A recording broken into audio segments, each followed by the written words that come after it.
Hi, welcome to my channel. New year 30 day weight loss சேலஞ்சோட day 3 அன்றைக்கி எது மாதிரிலாம் உணவுகள் எடுத்துக்கிட்டு நம்மளோட உடல் எடையை குறைக்க போகிறோம் அப்படின்றது தான் இந்த வீடியோவில் நம்ம பார்க்க போகிறோம். வீடியோவை ஸ்கிப் பண்ணாமல் பாருங்கள்.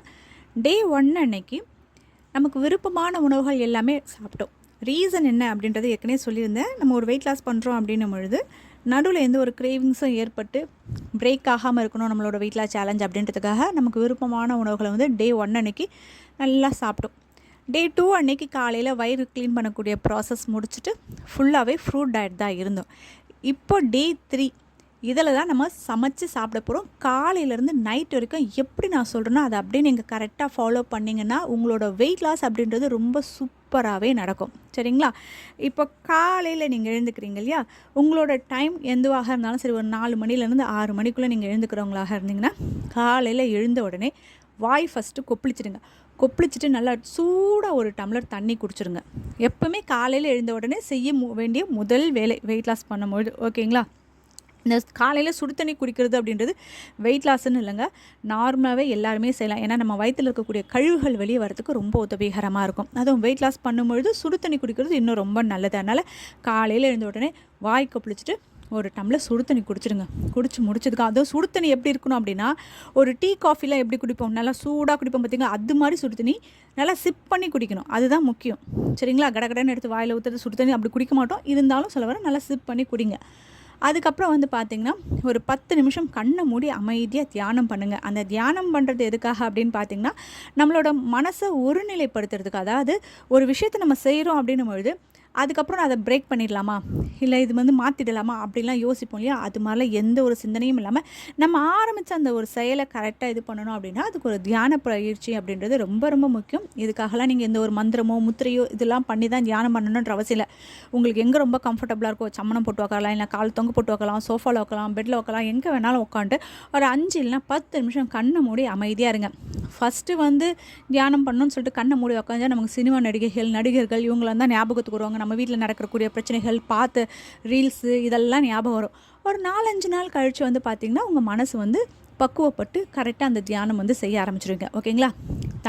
சுடு தண்ணி குடித்ததுக்கப்புறமா தியானம் பண்ணணும். தியானம் பண்ண முடிச்சதுக்கப்புறமா ஆஸ் யூஷுவல் உங்கள் வீட்டில் இருக்கக்கூடிய வேலைகள் நீங்கள் செய்யலாம். ஓகேங்களா? அதுக்கடுத்து உங்களோட எம்டி ஸ்டமக்கில் நீங்கள் எடுத்துக்கக்கூடிய ஒரு ட்ரிங்க் என்ன அப்படின்னு பார்த்தீங்கன்னா மார்னிங் ட்ரிங்க். இந்த மார்னிங் ட்ரிங்க் எதுக்காக எடுத்துக்கிறோம் அப்படின்னு பார்த்தீங்கன்னா, ஆல்ரெடி நம்ம உடம்புல கொழுப்புகள் உள்ளே இருக்கும். சரிங்களா? அந்த உடம்புல இருக்கக்கூடிய கொழுப்புகளை கரைக்கிறதுக்கு இந்த மார்னிங் ட்ரிங்க் எடுத்துக்கிறது ரொம்ப ரொம்ப நல்லது. ஒவ்வொரு நாள் ஒவ்வொரு ட்ரிங்க் எடுத்துக்கலாம். நீங்கள் இன்றைக்கி வந்து எடுத்துக்கக்கூடிய ட்ரிங்க் என்ன அப்படின்னு பார்த்தீங்கன்னா, ஒரு 20 புதினா இலை எடுத்துக்கோங்க. ஒரு 1.5 டம்ளர் தண்ணியை கொதிக்க விடுங்க. அதில் அந்த 20 புதினா இலையை போட்டு நல்லா கொதிக்க விடுங்க. அது 1 டம்ளர் ஆனதுக்கப்புறமா ஸ்டவ்வை ஆஃப் பண்ணிவிடுங்க. ஸ்டவ் ஆஃப் பண்ணிவிட்டு வடிகட்டி ஒரு டம்ளரில் எடுத்துக்கோங்க.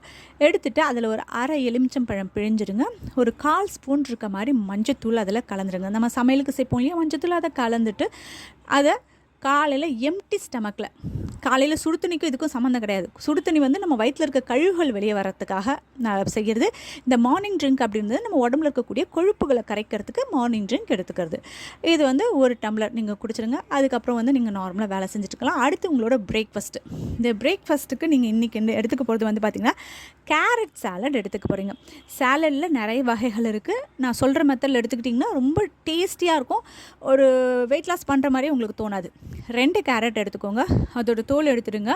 தேங்காய் திருவல்ல கேரட்டை நல்லா திருவிக்கோங்க. இப்போ ஒரு கிண்ணத்தில் அதை மாற்றிடுங்க. மாற்றினதுக்கப்புறமா ஒரு 10 காஞ்ச திராட்சை, அது கருப்பு திராட்சையாக இருந்தாலும் சரி, நார்மல் திராட்சையாக இருந்தாலும் சரி, ஒரு 10 காஞ்ச திராட்சை எடுத்துக்கோங்க. நல்லா ஒரு கைப்பிடி இருக்க மாதிரி வேர்க்கடலையோட தோல் எடுத்துகிட்டு அதையும் அதோடு சேர்த்துக்கோங்க. ஒரு அரை எலுமிச்சம்பழம் அதோட பிழிஞ்சிக்கோங்க. உப்பு, தேவையான அளவு உப்பு, மிளகுத்தூள் சேர்த்துட்டு பொடியாக கொத்தமல்லி அதையும் கட் பண்ணி சேர்த்துட்டு 1 ஸ்பூன் இருக்க மாதிரி தயிர், புளிப்பில்லாத தயிர் நல்லது. ஓகேங்களா? 1 ஸ்பூன் இருக்க மாதிரி தயிர் கலந்து நல்லா கலந்து காலையில் உங்களோட பிரேக்ஃபாஸ்ட்டு எடுத்துக்கோங்க.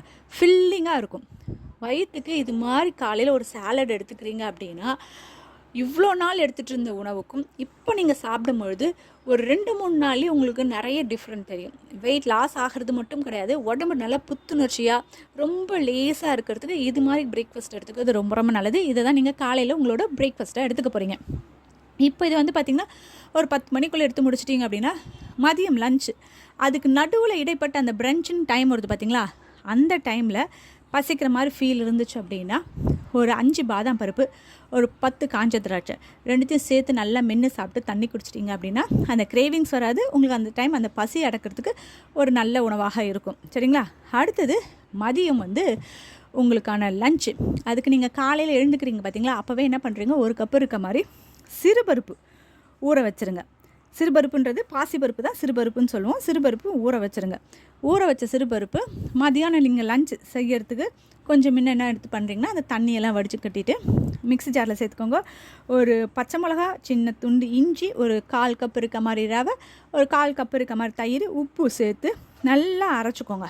அரைச்சி கொஞ்சம் ஜீரகம், ஒரு ஸ்பூன் ஜீரகம் சேர்த்து நல்லா அரைச்சி அதை அப்படியே நீங்கள் வந்து ஒரு பன் தோசைன்னா என்னென்னா, ஒரு கரண்டி மாவு எடுக்கிறீங்கன்னா நம்ம தோசை தவாவில் ஊற்றிட்டு நல்லா தோசை இது பண்ணுற மாதிரி பெருசாக அப்படி பண்ணக்கூடாது. அது அப்படியே அந்த கரண்டியை வச்சு ஒரு சின்ன ப்ரெஸ் பண்ணிங்கன்னா குண்டாக வரும் பார்த்திங்களா, அதுதான் வந்து பன் தோசைன்னுவாங்க. இப்போது நான் சொல்கிறதுல 2 மெத்தட் நீங்கள் செய்யலாம். இப்போ இது மாதிரி ஊற்றிட்டு மேலே கேரட், வெங்காயம், பச்சை மிளகா, கொத்தமல்லி இதெல்லாம் பொடியாக நறுக்கி மேலே நீங்கள் அப்படியே ஊத்தப்பம் மாதிரி போட்டு எடுத்துக்கிறதாக இருந்தாலும் சரி, இல்லை அது பண்ணுறதுக்கு எனக்கு கஷ்டமாக இருக்கும் அப்படின்னா கேரட், அப்புறம் வந்து வெங்காயம், கொத்தமல்லி, பச்சை மிளகாலாம் பொடியாக நறுக்கி மாவோடு கலந்துருங்க. மாவோடு கலந்துட்டு அப்படியே ஒரு கரண்டியை எடுத்து அள்ளி தோசை தவாவில் விட்டு லைட்டாக ப்ரெஸ் பண்ணி ஒரு ஸ்பூன் ஆயில் விட்டு நீங்கள் முன்ன பின்ன திருப்பி 2 பன் தோசை நீங்கள் உங்களோட மதிய லஞ்சுக்கு எடுத்துக்கலாம். இதுக்கு வந்து பார்த்திங்கன்னா சட்னி, சாம்பார் எது வேணால், இல்லை நீங்கள் வீட்டில் மற்றவங்களுக்கு செய்யக்கூடிய குழம்பு ஏதாவது இருந்தால் கூட நீங்கள் இது வந்து மதிய லஞ்சுக்கு நீங்கள் எடுத்துக்கலாம். ஓகேங்களா? அடுத்து வந்து ஈவினிங் ஒரு 4 மணிக்கா இது வரைக்கும் வந்து பார்த்திங்கன்னா பஜ்ஜி, போண்டா, பப்ஸு அதெல்லாம் சாப்பிட்டுட்டு இருந்திருப்போம். அதெல்லாம் கொஞ்சம் தவிர்த்துட்டு ஈவினிங் வந்து ஒரு பழம் எடுத்துக்கலாம். ஐயோ எடுத்த உடனே பழம், நேற்று தான் நம்ம வந்து ஃப்ரூட் டயட் இருந்தோம், இன்றைக்கும் பழம் அப்படின்னு நீங்கள் ஃபீல் பண்ணிங்கன்னா அதுக்கு நீங்கள் நல்லா ஒரு கைப்பிடி இருக்க மாதிரி பொட்டுக்கடலை, உடச்ச கடலைன்னு சொல்லுவோம் இல்லையா, அந்த மாதிரி பொட்டுக்கடலை ஒரு கைப்பிடி எடுத்துக்கலாம். இல்லை உப்பு கடலை ஒரு கைப்பிடி எடுத்துக்கலாம். பட்டாணி மாதிரி ஏதாவது ஒரு ஸ்நாக்ஸ் மாதிரி இருக்கிறத நீங்கள் ஈவினிங் எடுத்துக்கலாம். அப்படி இல்லைனா கருப்பு முக்கடலை இதை வேக வச்சு சுண்டல் மாதிரியும் எடுத்துக்கலாம். எல்லாமே ஒரு கைப்பிடி தாம்மா. ஓகேங்களா? நம்ம பசிக்குது அப்படின்றனால கப்பாக சாப்பிடக்கூடாது. ஒரு கைப்பிடி தான் உங்களோட வயிறோட அளவு. அதனால் ஒரு கைப்பிடி இருக்க மாதிரி சாப்பிட்டுட்டு தண்ணி குடிச்சிங்கன்னா உங்களை அந்த ஈவினிங் பசி அப்படின்றது அடங்கிடும். ஓகேங்களா? அடுத்து நைட்டு டின்னரை வந்து 7 மணிக்கு முன்ன முடிச்சிடணும். அதான் சாப்பிட்டு முடிக்கிறதே 7 மணிக்கு நீங்கள் முன்ன முடிச்சிடணும். எது மாதிரி நைட்டு டின்னர் எடுத்துக்கலாம் அப்படின்னு பார்த்தீங்கன்னா, கோதுமை ரவை இருக்கு இல்லையா, கோதுமை ரவையில் 2 கைப்பிடி இருக்க மாதிரி கோதுமை ரவை எடுத்து ஒரு கிச்சடி மாதிரி நீங்கள் பண்ணி எடுத்துக்கலாம். இப்போ நீங்கள் இப்போ தான் ஃபஸ்ட் டைம் நீங்கள் வந்து வெயிட் லாஸ் சேலஞ்ச் ஸ்டார்ட் பண்ணுறீங்க அப்படிங்கும்பொழுது நைட்டு டின்னரை கட் பண்ண முடியாது. அது கொஞ்சம் நல்லா ப்ராக்டிஸ் ஆனால் தான் நைட்டு டின்னரை கட் பண்ணிவிட்டு காலையில் எழுந்து பிரேக்ஃபாஸ்ட் எடுத்துக்கும்பொழுது உங்களுக்கு அந்த கேப் வந்து பார்த்திங்கன்னா உங்களோட வெயிட் லாஸ்க்கு ரொம்ப நல்லாயிருக்கும். சரிங்களா? அதனால் இப்போ வந்து ஸ்டார்ட் பண்ணும்பொழுது உடனே நம்ம டின்னரை கட் பண்ண தேவையில்ல. ஒரு 7 மணிக்கு முன்னே ஒரு கோதுமை ரவையில் கிச்சடி மாதிரி 2 கைப்பிடி கோதுமை ரவை, அது கூட கொஞ்சம் கேரட், வெங்காயம், பச்சை மிளகாலாம், பட்டாணிலாம் போட்டு நல்லா பொலபலன்னு அழகாக உதிரியாக செஞ்சு நீங்கள் வந்து நைட்டு டின்னர் 7 மணிக்கு முன்னே முடிச்சிடணும். சரியா? அதுக்கப்புறம் வந்து பார்த்திங்கன்னா நீங்கள் ஒரு படுக்க போகிறதுக்கு ஒரு 10 மணி ஆகுது, இல்லை ஒரு 10:30 மணி ஆகுதுன்னா ஒரு அரை மணி நேரத்துக்கு முன்னே நைட்டு ட்ரிங்க் குடிக்கணும். இப்போ எப்படி காலையில் ட்ரிங்க் ஒன்று குடிச்சோமோ அதே மாதிரி நைட்டு ட்ரிங்க் ஒன்று குடிக்க போகிறோம். அதுக்கு என்ன பண்ணணும் அப்படின்னு பார்த்திங்கன்னா, ஒரு 1.5 டம்ளர் தண்ணியில் ஒரு ஸ்பூன் இருக்க மாதிரி ஜீரகம் போட்டு நல்லா கொதிக்க விட்டு அது 1 டம்ளர் ஆனதுக்கப்புறமா வடிகட்டி படுக்கிறதுக்கு ஒரு அரை மணி நேரத்துக்கு முன்னே குடிச்சிடுங்க. படுக்க போகும்போது குடிக்காதீங்க, ஏன்னா அடிக்கடி உங்களுக்கு யூரின் வர மாதிரி இருக்கும். படுக்கிறதுக்கு முன்னே ஒரு அரை மணி நேரத்துக்கு முன்னே குடிச்சிங்கன்னா நீங்கள் யூரின்லாம் போயிட்டு படுக்கிறதுக்கு ரொம்ப ஈஸியாக இருக்கும். இந்த நைட்டு ட்ரிங்க் அப்படின்றது என்ன அப்படின்னு பார்த்தீங்கன்னா, நம்ம காலையிலேருந்து அன்னைக்கு நைட் வரைக்கும் எடுத்துக்கக்கூடிய உணவுகளில் இருக்கக்கூடிய கொழுப்புகளை உடம்புல தங்காத அளவுக்கு பார்த்துக்கிறதுக்கு தான் இந்த நைட்டு ட்ரிங்க். நீங்கள் கேட்கலாம், சிஸ்டர் நீங்கள் கொடுத்துருக்கிறதெல்லாம் ஆரோக்கியமான உணவுன்னு சொல்கிறீங்க, அப்போ அதில் கொழுப்பு இருக்குமான்னு கேட்டிங்கன்னா, தண்ணியை தவிர மீது எல்லாத்துலேயுமே கேலரிஸ் இருக்குது. ஓகேங்களா? கேலரிஸ் இருக்கக்கூடிய எல்லா விஷயங்கள்லையும் வந்து பார்த்திங்கன்னா நம்ம உடம்புக்கு கொஞ்சம் அதிகமானால் கூட கொழுப்பாக தங்கிறதுக்கு வாய்ப்புகள் அதிகமாக இருக்கிறதுனால நீங்கள் நைட்டு ட்ரிங்க் அப்படின்றது எடுத்துக்கிறது ரொம்ப ரொம்ப நல்லது. இப்போ இன்றைக்கி காலையிலேருந்து நைட்டு படுக்க போகிற வரைக்கும் எது மாதிரி உணவுகள் எடுத்துக்கணும் அப்படின்றத நான் கிளியராக சொல்லியிருக்கேன். உங்களுக்கு ஈஸியாக புரிஞ்சிருக்கும் அப்படின்னு நினைக்கிறேன். கண்டிப்பாக இதை ஃபாலோ பண்ணுங்கள். அடுத்து மறுநாள் நீங்கள் வெயிட் செக் பண்ணும்போது நல்ல ரிசல்ட் உங்களுக்கு கிடைக்கும்.